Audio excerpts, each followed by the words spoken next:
Programme मनाया जाता है, सेलिब्रेशन होता है, उसका एक पर्पस होता है।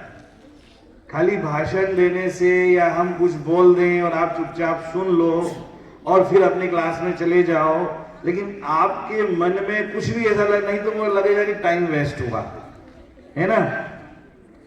तो बहुत सारी बातें ऐसी रहती है। ये जो राष्ट्रीय विज्ञान दिवस है, ये देखिए हमेशा बोलते हैं कि बंगाल की धरती इस मामले में कितनी उपजाऊ है कि ये भी रमन इफेक्ट जो चंद्रशेखर वेंकट रमन ने इसका पता लगाया, वो भी कलकत्ता की जो एक लेबोरेटरी है वहीं से पता लगाया उन्होंने। और 1986 में रमन इफेक्ट के संदर्भ में every year national science day मनाया जाए, इसलिए भारत के जितने भी साइंटिस्ट हैं, स्पेशली NCSTC करके एक काउंसिल है, राष्ट्रीय विज्ञान संचार और प्रौद्योगिकी परिषद, उन्होंने भारत सरकार से किया कि ये हमें प्रतिवर्ष राष्ट्रीय विज्ञान दिवस मनाना चाहिए। 87 में पहली बार मनाया गया था। क्यों मनाना चाहिए? क्योंकि ये हमारे लिए अद्भुत ही गर्व का विषय है कि विज्ञान के क्षेत्र में भारत की धरती पर कोई विज्ञान का आविष्कार हुआ और विज्ञान के क्षेत्र में उस पर पहला नोबेल पुरस्कार मिला, वो भी भारतीय को गुलामी के दिनों में, ठीक है, आजादी से बहुत पहले। तो ये हमारे लिए गर्व की बात है, गर्व का विषय हम दुनिया को बोल सकते हैं कि कभी हम बता दें ना कि जीरो का आविष्कार इंडिया ने किया, पॉइंट जो होता है ना 1.23 दशमलव का आविष्कार भारत ने किया। ऐसे ही विज्ञान के क्षेत्र में जो रमन इफेक्ट के नाम से जाना जाता है, वो भी आविष्कार भारत की धरती पर हमारे ही भारतीय वैज्ञानिक चंद्रशेखर वेंकट रमन ने किया। जैसा मैं इन लोगों ने बोला थोड़ा बहुत समझ पाया हूं, और मैंने भी जब पढ़ा था रमन इफेक्ट की ये एग्जाम में जरूर आएगा, इंपॉर्टेंट है, इसलिए हम भी इसको पढ़ा करते थे हिंदी में। इंग्लिश मीडियम नहीं था, तो उसमें जो प्रकाश की आने वाली किरण है उसको हिंदी में बोलते हैं आपतित किरण। क्या बोलते हैं? आपतित किरण।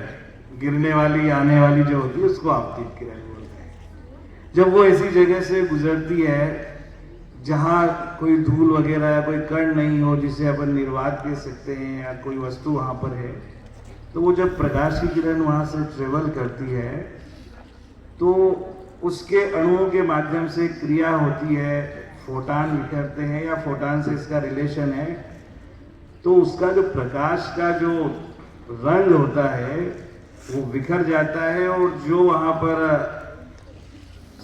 पदार्थ होता है वो उसे ऑब्जर्व कर लेता है, फिर बाद में उसे हमारे आंखों के सामने वो रिफ्लेक्ट होता है।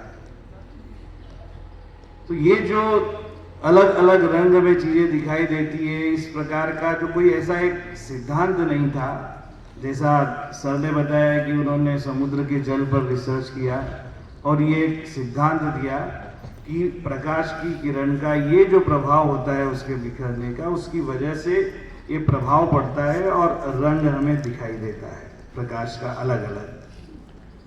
तो इस प्रभाव को, इस इफेक्ट को दुनिया में हमारे देश के वैज्ञानिक के नाम पर रमन इफेक्ट के नाम से जाना जाता है।